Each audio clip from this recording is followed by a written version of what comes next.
ஓம் சாந்தி. எல்லோரும் குஷி குஷியாக பாபா நினைவில் இருக்கிறீங்களா? இன்றைக்கி யோகா ப்ராக்டிஸ், அந்த யோகா ப்ராக்டிஸ் அவசியம் பண்ணுங்கள். அது ஆக்சுவலாக நான் டிஸ்கிரிப்ஷனில் அந்த பாயிண்ட்ஸ்லாம் கொடுக்கணும்னு நினச்சேன், மறந்துட்டேன். இனிமேல்ட்டு நான் ஆட் பண்ணுறேன். ஸோ அந்த பாயிண்ட்ஸை நீங்கள் 1 மணி நேரத்துக்கு ஒரு தடவை பார்த்தாலே செம பவர்ஃபுல்லாக இருக்கும். ஸோ அட்லீஸ்ட் அதையாவது பண்ணுங்கள், டைமே இல்லை அப்படின்னா. சரி, இன்றைக்கி என்ன பண்ண போகிறோம் அப்படின்னா, பேசிக் ப்ராக்டிஸ். நானும் ஒரு ஒலிப்புள்ளி, பாபாவும் ஒரு புள்ளி, 2 பேரும் இணைஞ்சு இருக்கிறோம். வெறும் ஒலிப்புள்ளி தான், உடலே எங்களுக்கு கிடையாது. வெறும் ஒலிப்புள்ளியாக இருக்கிறோம். அப்படியே லைட் ஹவுஸ் மைட் ஹவுஸ் ஆகி, லைட் ஹவுஸ் மைட் ஹவுஸ்னால் என்ன அர்த்தம்? கலங்கரை விளக்கில் லைட்டு அந்த ஒளியை நாலாப்புறமும் பரவுது இல்லையா? அந்த மாதிரி ஆத்மாவுடைய ஒளி பரவுது நாலாப்புறமும். சக்தின்ற கிரணங்களும் ஒளி மாதிரி பரவுது. அதான் லைட் ஹவுஸ் மைட் ஹவுஸ்.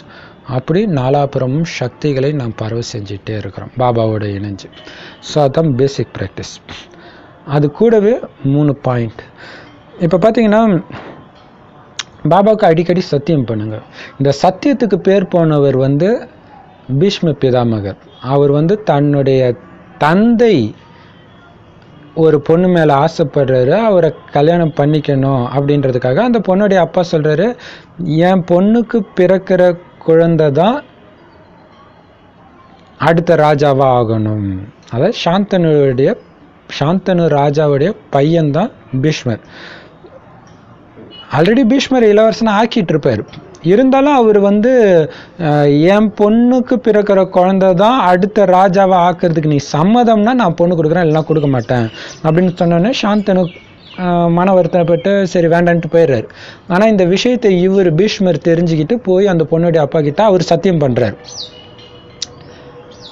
நான் அந்த பதவியை அடைய மாட்டேன், இந்த பொண்ணுக்கு பிறக்கிற குழந்தை தான் அந்த பதவி அடைவாங்க. அது மட்டும் இல்லை, எனக்கு பிறக்கிற குழந்தை ஒருவேளை அந்த பதவிக்கு போட்டியாக வரும்னு நீங்கள் ஃபீல் பண்ணுறீங்கன்னா அந்த குழந்தையை தடுக்கிற உரிமை எனக்கு கிடையாது. ஆனால் அந்த குழந்தையை பெற்றுக்காமல் இருக்கக்கூடிய உரிமை எனக்கு இருக்குல்ல, நான் காலம் ஃபுல்லாக பிரம்மச்சாரியாகவே இருப்பேன் அப்படின்னு சத்தியம் பண்ணுவார். சூரியன், சந்திரன், நட்சத்திரம் எல்லாத்தையும் சாட்சியாக வச்சு. ஸோ கடைசி மூச்சு வரைக்கும் அதை ஃபாலோ வேறு பண்ணுவார். அதாவது அந்த பொண்ணு வயிற்றில் பிறக்கிற குழந்தைய ராஜாவாக்குறது இல்லாமல் அவங்க ராஜ்யம் நடக்கிறதுக்கு இவர் கடைசி வரையும் ஹெல்ப்பும் பண்ணுவார், அவங்க தப்பாகவே போனாலும் கூட. ஸோ அந்த சத்தியத்து மேலே அவர் வச்சிருந்த அந்த உறுதித்தன்மை, அந்த மாதிரி நான் தான் இந்த பீஷ்ம பிதாமகர் அப்படின்ற உணர்வில் இன்றைக்கி ப்ராக்டிஸ் பண்ண போகிறீங்க. 1 மணி நேரத்துக்கு ஒரு தடவை சத்தியம் பண்ண போகிறீங்க. இப்போ நம்ம சொல்ல போகிற 3 பாயிண்ட்டு. ஃபஸ்ட் பாயிண்ட் என்னென்னா, பாபா அடிக்கடி சொல்கிறாரு, பார்த்தா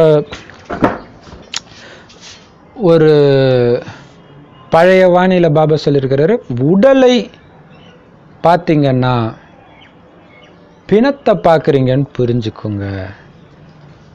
ஆத்மாவை தானே நான் பார்க்க சொன்னேன், உயிரோட்டமாக இருக்கிற ஆத்மாவை பார்க்க சொன்னால் உயிர் அற்ற உடலை பார்க்குறீங்க, அப்போ பிணத்தை பார்க்குறீங்க. அப்போ பிணத்தை பார்க்குறது தானே உங்களுக்கு பிடிச்சிருக்குது. சத்தியுகத்தில் நீங்கள் எப்போவுமே பிணத்தையே பார்க்குற வேலை உங்களுக்கு ரெடியாக இருக்குது. சண்டாளன் வேலை, வெட்டியான் வேலை, பிணத்தை புதைக்கிற எரிக்கிற அந்த வேலை தான் உங்களுக்கு கிடைக்கும்னு சொல்லியிருக்கு. அது எவ்வளோ பெரிய எச்சரிக்கை. அதனால் பாபாட்ட சொல்கிறோம், ஆத்ம உணர்வு இருக்கிற வரைக்கும் எந்த தப்பும் பண்ண மாட்டீங்க. தன்னை ஆத்மாவை புரிஞ்சுக்கிட்டு ஒவ்வொருத்தரையும் ஆத்மாவை பார்த்தா, நீங்கள் தேக உணர்வுக்கு இன்னொருத்தரையும் தேகமாக பார்க்க ஆரம்பிக்கும் போது தான் விகாரங்களே வருது. அப்போ கண்டிப்பாக தேக உணர்வு வந்தால் விகார வசம் ஆகிடுவீங்க. விகார வசமான கண்டிப்பாக சண்டாளன் ஆகிடுவீங்க அப்படின்னு பாபா சொல்கிறார். அப்போ பாபா கிட்ட 1 மணி நேரத்துக்கு ஒரு தடவை என்ன சத்தியம் பண்ணுறோம்? ஃபஸ்ட்டு சத்தியம், பாபா நான் ஆத்ம உணர்வுலேருந்து இறங்கி தேக உணர்வில் விழவும் மாட்டேன், விகார வசமாகி சண்டாளனாக ஆகவும் மாட்டேன் அப்படின்னு நான் சத்தியம் பண்ணுறேன். ஸோ நம்ம சத்தியம் பண்ணுறது பெரிய விஷயம் கிடையாது. பாபா பல தடவை சத்தியம் நம்மக்கிட்ட கேட்குறாரு, ஆனால் அந்த சத்தியத்தை மறந்துடுறோம். ஸோ திரும்ப ஞாபகப்படுத்திக்கிறார், திரும்ப அந்த சத்தியம் பண்ணிக்கிட்டே இருங்க 1 மணி நேரத்துக்கு ஒரு தடவை. ஸோ ஃபஸ்ட்டு சத்தியம் இது. 2வது, இந்த உலகத்தில் நடக்கிற அத்தனையும் என் நன்மைக்காகத்தான் நடக்குது. இந்த நாடகத்தில் சங்கம் யுகத்தில் எனக்கு தீமை நடக்க வாய்ப்பே கிடையாது அப்படின்னு அசைக்க முடியாத நிச்சயம் பற்றி. அது மட்டும் இல்லை, புதுசாக பார்க்கல, நத்திங் நியூ, எதுவும் புதிதல்ல. பல கல்பமாக மாயாவின் அத்தனை ரூபங்களையும் வேட்டையாடிய வேட்டைக்காரன் நான் அப்படின்ற வெற்றி போதையிலேயே நான் மூழ்கி இருப்பேன்னு பாபாவுக்கு 2வது சத்தியம். எதுக்கும் நான் ஆட அசைய மாட்டேன், ஆடாமல் அசையாத அங்கதன் மாதிரி இருப்பேன். ஆஞ்சநேயர் அப்படி அந்த இது கடாயுதத்தை போட்டுட்டு நிற்கும்போது எப்படி கம்பீரமாக இருக்குது. நிறைய கோயிலில் பார்த்தீங்கன்னா அனுமார் சிலை மாம்பெருசு இருக்கும். நாம தான் அது ஆடாமல் அசைவேன், எந்த புயலுக்கும் ஆடாமல் அசையாமல் இருப்பேன். ஏன்னா எல்லாத்தையும் நான் கல்பமாக ஜெயிச்சிருக்கிறேன், நடந்தது தான் நடக்கும்னு எனக்கு தெரியும். நான் எதுக்கு நடுங்கணும்? அது மட்டும் இல்லாமல் பாபாவோட இணைஞ்சிருக்கிறேன். ஸோ ஆடாமல் அசையாமல் இருக்கிறேன். எல்லாத்தையும் பாபாட்ட கொடுத்துட்டு நான் லேசாக இருக்கிறேன், லேசாக இருப்பேன் அப்படின்னு சத்தியம். 2வது சத்தியம். 3வது சத்தியம் ரொம்ப முக்கியமான சத்தியம். எப்படிப்பட்ட கடினமான சூழ்நிலை வரட்டும், பயங்கரமான அசுர சமஸ்காரம் உள்ள நபர் வரட்டும், ரொம்ப தப்பான வைப்ரேஷன் உள்ள இடத்துல நீங்க போயிருக்கலாம், ஆனாலும் ஒரு வினாடி கூட மனசு சொல்ற வழிப்படியோ மற்றவங்க சொல்ற வழிப்படியோ நான் நடக்க மாட்டேன். பாபா நீ சொன்ன வழிப்படி மட்டும்தான் நடப்பேன் ஒவ்வொரு அசைவுலையும் அப்படின்னு சத்தியம் பண்றேன். 3 சத்தியம். இந்த 3 சத்தியத்தை 1 மணி நேரத்துக்கு குறைஞ்சபட்சம் ஒரு தடவையாவது நீங்க சொல்லணும். அடுத்தது ஆஸ் யூஷுவல் பாபாவோடு இணைஞ்சு லைட் ஹவுஸ் மைட் ஹவுஸாக சக்தி கொடுத்துட்டுருங்க. ஸோ இது இல்லாமல் இன்னொன்று என்னன்னா, இந்த 1 மணி நேரத்துக்கு குறைஞ்சது 5 பேருக்காவது வழக்கமாக பண்ணுற ப்ராக்டிஸ் தான். குறைஞ்சது 5 பேருக்காவது அவங்களுடைய, அதாவது அவங்க நேரில் பார்த்தாலும் சரி அல்லது உங்கள் மனசில் அவங்க ஞாபகம் வந்தாலும் சரி, அவங்களுடைய விசேஷ குணங்களை மனசால் வர்ணனை பண்ணிட்டு அவங்களுக்கு ஏதாவது ஒன்று வரமாக கொடுக்கணும். இல்லாத ஒரு குணத்தை வரமாக கொடுக்கணும். எந்த ஒரு குணமும் இருந்தால் நல்லா இருக்கும், அப்படி தெரியல, நல்லா இருக்கணும், எல்லா சக்திகளும் இருக்கணும், ஸ்ரீ நாராயணன் ஆகணும் அப்படின்னு மனசார சொல்லுங்கள். ஸோ 1 மணி நேரத்துக்கு ஒரு தடவை இந்த 3 சத்தியம் ப்ளஸ் 5 பேருக்கு பிளெஸ்ஸிங்ஸ் கொடுக்கணும், வரதானம், விசேஷ குணத்தை பார்த்துட்டு. ஸோ ஒருவேளை ஏதோ ஒரு காரணத்தினால இந்த 3 தடவை சத்தியம் பண்ணுறது எப்படியும் மறக்க மாட்டீங்க. பட் இந்த பிளெஸ்ஸிங் கொடுக்கறத மறந்துட்டீங்கன்னா 2 மணி நேரம் கழிச்சு தான் ஞாபகம் இருந்ததுன்னா 5 பேருக்கு பதிலாக 10 பேராக கொடுங்க, கொடுத்துக்கிட்டே இருங்க. ஸோ இது உங்களுடைய சமஸ்காரம் ஆகணும். அதுதான் இன்னைக்கு ப்ராக்டிஸ்.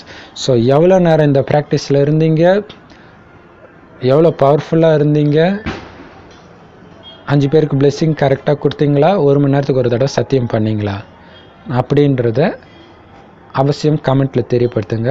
ஏதோ ஒரு காரணத்தினால உங்களால் கமெண்ட்டில் போட முடியலன்னா ஒரு டைரியில் எழுதி வைங்க அல்லது ஒரு பேப்பரில் எழுதி உங்கள் சென்டரில் இருக்கிற பாபா லெட்டர் பாக்ஸில் போட்டுக்கிட்டே இருங்க, பாபாவுக்கு கணக்கு ஒப்படைச்சிட்டே இருங்க. ஓம் சாந்தி. ஸோ இந்த ப்ராக்டிஸ் பண்ண தான் இதோடைய பவர் தெரியும். ஸோ நான் சொன்னது ஒரு தடவை சத்தியம் பண்ண சொன்னேன் இல்லையா, 1 மணி நேரத்துக்கு ஒரு தடவை, அது குறைஞ்சபட்சம். இல்லாட்டினா பல தடவை பண்ணிட்டே இருங்க. இது இல்லாமல் மற்ற ப்ராக்டிஸ் இருக்குது இல்லையா, சாரி இது கூட இன்னொரு பாயிண்ட் சேர்த்துக்கோங்க. அது ஆக்சுவலாக பழைய ப்ராக்டிஸில் சேர்த்துருக்கணும், நான் மறந்துட்டேன். இன்னொன்று 3 சத்தியம் இல்லையா, 4வது ஒரு பாயிண்ட். அது என்னன்னா, சீதையை ராவணன் கடத்திட்டு போய் அசோகவனத்தில் வச்சிடறான் இல்லையா, அந்த டைம் பார்த்தீங்கன்னா அவங்களுக்கு பாதுகாப்புக்கு அரக்கி இருப்பாங்க, நிறைய அரக்கிகள். அவங்க என்ன பண்ணுவாங்க, இந்த சீதையுடைய மனசை கெடுக்கிற மாதிரி வார்த்தைகள், ராவணன் எப்படிப்பட்டவன், அவனுடைய வைடூரியங்கள் எவ்வளோ இருக்குது பாரு, அணிஞ்சிக்கோ, வண்ண ஆடைகள் அணிஞ்சிக்கோ, எவ்வளோ சுவையான உணவுகள் சாப்பிடு, இந்த மாதிரி ராவணன் பக்கம் அவங்க புத்தி போகிற மாதிரி தூண்டிக்கிட்டே இருப்பாங்க.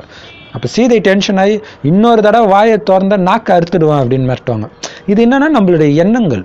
ராவணர் ராஜ்யம் நாம தான் அடைப்பட்டு இருக்கிறோம் இல்லையா, அவன் பக்கம் கவர்ந்து இழுக்குது அப்படின்னா வீண் எண்ணங்கள், விகார எண்ணங்கள் அது வருது. அப்படின்னா நான் சீதா தேவி ஒரு குதிரை மேலே இருக்கிறேன், வாளோடு இருக்கிறேன், ஒரே வெட்டில் எல்லா வீண் எண்ணங்கள்ன்ற அரக்கிகளுடைய தலையும் அறுத்துடுறேன். அறுத்து 1 மணி நேரத்துக்கு ஒரு தடவை பாபா கிட்ட பலி கொடுக்குறோம். ஸோ அந்த 1 மணி நேரத்தில் என்னென்னலாம் விகார எண்ணங்கள் வீண் எண்ணங்கள் இருந்துச்சோ எல்லாத்தையும் பாபாட்ட கொடுத்துட்டு மைண்டை ஃப்ரீ ஆக்கிட்டேனா அப்படின்னு செக் பண்ணணும். ஸோ அப்போ சத்தியம் பண்ணுறோம், இனி ஒரு வினாடி கூட நான் தேக உணர்வில் வந்து விகார வசப்பட்டு சண்டாளன் ஆக மாட்டேன்.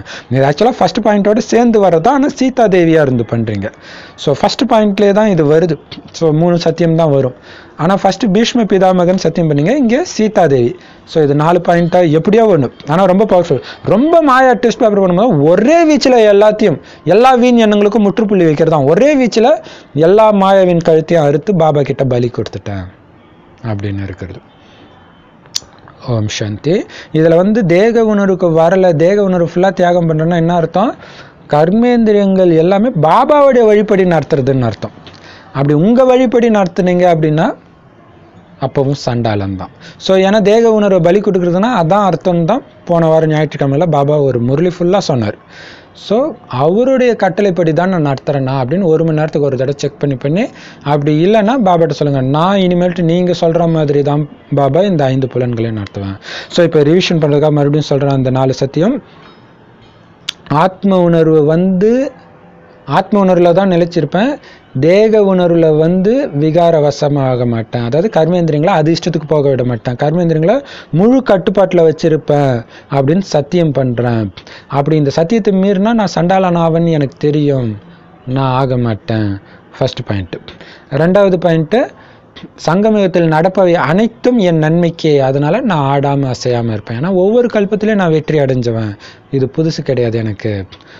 3வது பாயிண்ட்டு, பாபாவுடைய வழிப்படி தான் எப்படிப்பட்ட கடினமான சூழ்நிலையிலும் நான் நடப்பனே தவிர மன வழியோ பிற வழியோ கலக்க மாட்டேன். கர்மேந்திரியங்களும் பாபா சொல்கிற மாதிரி தான் நடத்துவேன். ஸோ இது ஃபர்ஸ்ட் பாயிண்டில் வர மாதிரியே இருக்குது. அடுத்தது கடைசி பாயிண்ட்டு, நான் தான் இந்த சீதா தேவி வீண் எண்ணங்கள்ன்ற அறிக்கைகளை ஒரே வீச்சு, அதாவது ஒரு திடமான எண்ணத்தில் முற்றுப்புள்ளி வச்சுட்டு டக்குன்னு பாபாட்ட போயிட்டேன். ஸோ இந்த 4 பாயிண்ட் அவசியம் இந்த ப்ராக்டிஸ் பண்ணிவிட்டு அதோடைய பவர் சொல்லுங்கள். பண்ணதான் அந்த பவர் தெரியும். அப்படியும் முடியலையா 1 மணி நேரத்துக்கு ஒரு தடவை அந்த பாயிண்ட்டை படிங்க உணர்வுபூர்வமாக, அப்போ தெரியும் அதோடைய பவர். மனசு அப்படியே லேஸ் ஆகுறது தெரியும். ஓம் சாந்தி. லவ் யூ பாப் தாதா. ஆனால் இது எல்லாம் பண்ணிட்டு இருந்தாலும் லைட் ஹவுஸாக ஆகி சக்தி கொடுத்துட்டே இருக்கிறோம். உங்களை ஒளியாகவே அனுபவம் பண்ணும். அதுதான் மெயின் ப்ராக்டிஸ். ஓம் சாந்தி.